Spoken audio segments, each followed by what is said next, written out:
제가 지금까지 이것저것 영상을 만들어 왔지만 그중 가장 마음에 드는 걸 꼽으라면 영상 편집용 윈도우 노트북 고르는 법에 대한 영상입니다. 지금 다시 영상을 봐도 그렇게 제가 틀린 말을 하진 않았던 것 같은데 그 영상을 올린 지 벌써 반년이 넘는 시간이 지났고 그동안 인텔 10세대 프로세서가 출시되었고 라이젠 르누아르가 출시를 목전에 앞두고 있으며 저는 그동안 꽤 많은 노트북들을 써보면서 노트북 성능에 대한 경험을 쌓았죠. 그래서 몇 가지 내용을 추가하고 용도별로 영상 편집에 필요한 노트북 성능을 다시 한번 정리할 필요성을 느껴서 새로 영상을 만들게 되었습니다. 자, 일단 저는 영상 편집에 주로 어도비의 최신 버전 프리미어 프로 그리고 가끔 애프터 이펙트를 사용합니다. 따라서 다빈치 리졸브라든지 다른 영상 편집 툴을 사용하시는 분들은 조금 제 환경과 차이가 날 수 있습니다. 제가 저전력 CPU 그리고 고성능 노트북 CPU란 얘기를 할 텐데 원래 저전력은 뒤에 U, 고성능 노트북 CPU는 뒤에 H가 붙는 걸로 구분할 수 있었습니다. 하지만 인텔 10세대에 아이스레이크가 나오면서 뒤가 G4, G7 이렇게 끝나는 CPU들도 나오고 있습니다. 이것들은 저전력이라고 생각해주세요. 저전력 CPU는 전력을 덜 쓰는 대신 성능이 낮고 고성능 CPU는 전력을 더 쓰는 대신 성능이 높지만 열이 많이 나서 방열 설계를 위해 노트북이 무거워진다는 단점이 있습니다. 그럼 이 표를 봐주세요. 제가 지금까지 여러 개의 노트북들을 사용하면서 모은 자료입니다. 제 프리미어 프로 프로젝트 하나에 인코딩 타임을 비교한 표인데요.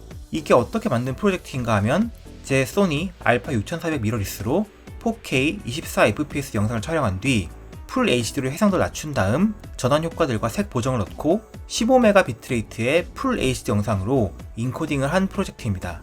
그러니까 제가 개인적으로 만드는 브이로그 수준의 영상이죠. 그럼 다시 표로 넘어오면 얼핏 보기에 굉장히 복잡해 보입니다. 인코딩 시간이 가장 오래 걸린 제품부터 가장 빨랐던 제품까지 순서대로 정리한 겁니다. 제일 위에 두 개는 각각 AMD와 인텔의 저전력 CPU와 내장 그래픽을 사용한 노트북인데요. 그래도 내장 그래픽 중에서는 성능이 좋은 편인 베가 8과 아이리스 그래픽을 사용했지만 그럼에도 상당히 인코딩 시간은 오래 걸리는 편이었습니다. 그리고 그 아래는 인텔 저전력 i5 프로세서에 엔비디아 저전력 외장 그래픽인 MX250을 탑재한 모델로 외장 그래픽이 하나 달림으로써 인코딩 시간이 거의 절반으로 줄어드는 것을 볼 수 있죠. 그 아래는 마찬가지로 인텔 저전력 프로세서지만 더 성능이 좋은 그래픽 카드인 GTX 1650 맥스큐 그래픽을 탑재한 제품인데 MX250이 달린 모델과 비교해서 인코딩 시간이 절반 정도로 더 줄었습니다. 그 아래는 인텔의 고성능 노트북 CPU에 해당하는 i7 9750H와 엔비디아 GTX 1650을 달고 있는 제품인데 조금은 더 빨라지긴 했지만 크게 인코딩 시간이 줄어들진 않았습니다. 그 아래는 i7 9750H CPU와 함께 1650보다 성능이 더 좋은 GTX 1660 Ti가 탑재된 노트북입니다. 그래픽카드의 성능이 더 좋아지면서 인코딩 타임도 더 짧아진 것을 확인할 수 있었습니다. 그리고 이 밑은 CPU는 동일하지만 GPU가 1660 Ti보다 더 성능이 좋은 RTX 2070 맥스큐가 탑재한 노트북인데 이건 생각보다 인코딩 시간의 차이를 보이지 않았습니다. 이게 뭘 의미하는 거냐면 프리미어 프로 인코딩 타임은 CPU보다는 GPU가 더 큰 영향을 준다는 소리입니다. 인코딩 타임뿐 아니라 타임라인에서 실시간으로 얼마나 버벅거리지 않고 플레이백 되는지도 GPU가 큰 영향을 끼치고 있었습니다. 물론 이건 제가 프리미어 프로 프로젝트 설정에서 렌더를 쿠다 그래픽 가속을 사용하도록 설정해 놓았기 때문입니다만 요새는 그래픽 가속은 대부분 사용하니까요. 다만 1660 Ti 이상의 그래픽은 프리미어 프로에선 큰 의미가 없을 것으로 보입니다. 물론 CPU가 의미가 없단 말은 아니고 CPU가 좋을수록 전반적인 속도에 영향을 미치는 것으로 느껴졌습니다. 여튼 영상 편집, 특히 프리미어 프로에 있어서는 GPU가 생각보다 중요하고 그 중에서도 특히 쿠다 코어를 사용하는 엔비디아 그래픽 카드를 사용하는 경우 AMD의 라데온보다 유리하다고 합니다. 어도비 프로그램들은 아직까지 엔비디아 쪽에 친화적이거든요. 그래서 이런 경험 하에 제 나름대로 프리미어 프로 영상 편집 용도별로 필요한 CPU, GPU 사양을 정리하자면 첫 번째 케이스로 만약 영상에 특별한 효과나 색 보정 없이 컷 편집과 자막만 넣을 생각이라면 저전력 CPU와 내장 그래픽으로도 가능합니다.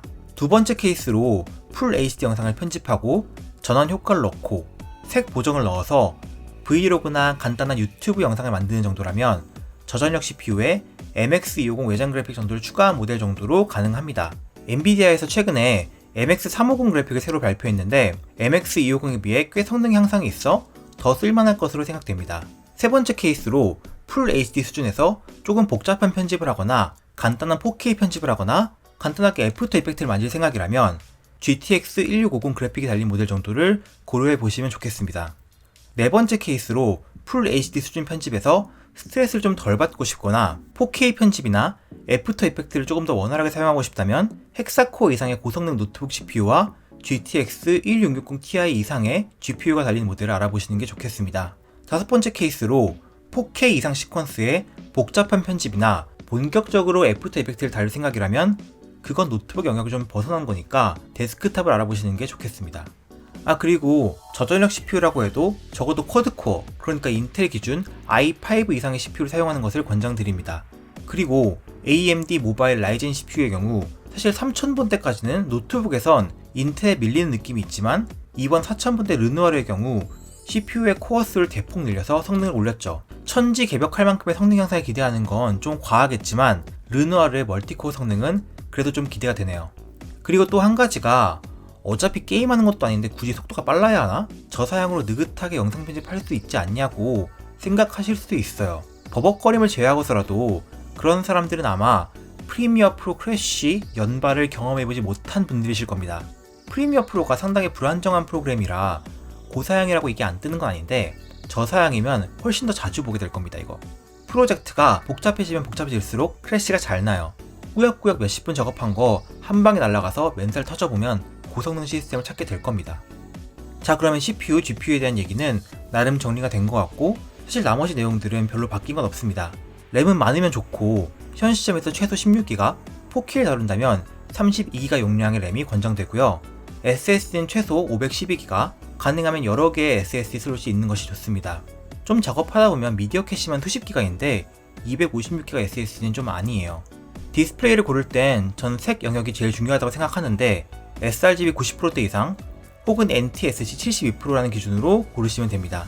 sRGB, NTSC 이것들이 뭘 말하는 거냐면 간단히 말해서 디스플레이가 표현할 수 있는 색의 범위입니다.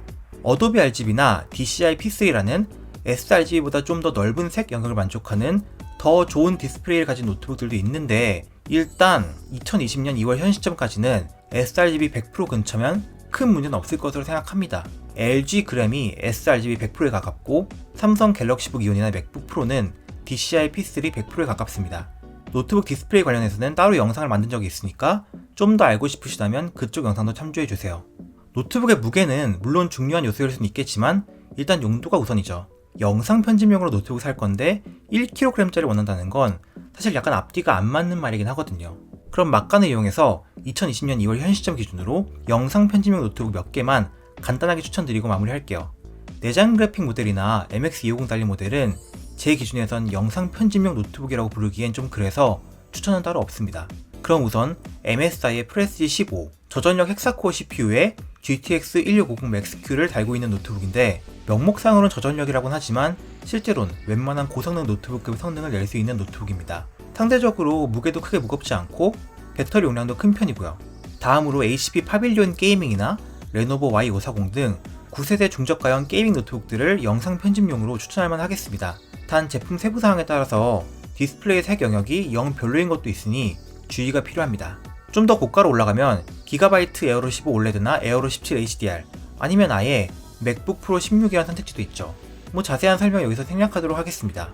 아직 신형 라이젠 노트북이 제대로 출시를 안 했는데 그쪽이 새로 출시된다면 아마 이 추천 목록은 많이 바뀔 수도 있을 듯 합니다. 자, 그럼 간단하게 정리하도록 하죠. 영상 편집에는 CPU와 GPU가 다 중요한데 GPU가 생각보다 많이 중요하기 때문에 괜찮은 외장 그래픽이 달린 노트북이 필요하지만 1660 Ti 이상으로는 프리미어 프로에서는 큰 의미가 없습니다. 램은 최소 16기가, SSD는 최소 512기가 이상으로 맞추고 디스플레이는 sRGB 90%대 이상의 화면은 가지고 있어야 하겠습니다. 무게는 중요하긴 하지만 일단 성능을 필요한 만큼 맞추는 것이 우선이라고 생각하고요. 자, 그럼 도움이 되셨길 바라며 다음에 뵐게요.